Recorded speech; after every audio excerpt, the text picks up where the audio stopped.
Hi, I'm Dr. Vinisha, gastroenterologist and hepatologist at Vinisha Gastro, Liver and Uro Center, Karimnagar.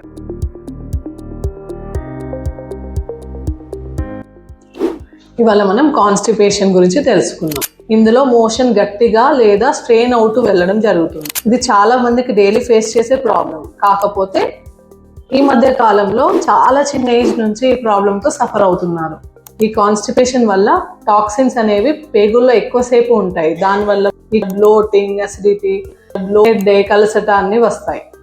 Causes వచ్చేసి water తక్కువ తీసుకోవడం, fibre intake సరిగ్గా లేకపోవడం, exercise లేకపోవడం, ఇంకా కొన్ని థైరాయిడ్ ఇష్యూస్, ఇంకా డైలీ వాడే మెడిసిన్స్ వల్ల కూడా ఈ కాన్స్టిపేషన్ అనేది వస్తుంది. ట్రీట్మెంట్ వచ్చేసి అడిక్వేట్ వాటర్ తీసుకోవాలి. Daily at least 2 to 3 litre of water తీసుకోవాల్సి ఉంటుంది. High fibre food such as vegetables, fruits, ఇంకా కొన్ని రకమైన సీడ్స్ లైక్ చియా సీడ్స్, ఇంకా పంకిన్ సీడ్స్. ఈ సీడ్స్లో కూడా ఫైబర్ క్వాంటిటీ అనేది చాలా ఎక్కువ ఉంటుంది. ఒకవేళ మోషన్లో బ్లడ్ వచ్చినా, వెయిట్ లాస్ ఉన్నా, కడుపులో నొప్పి ఉన్నా వెంటనే గ్యాస్ట్రోఎంట్రాలజిస్ట్ని కన్సల్ట్ అవ్వండి.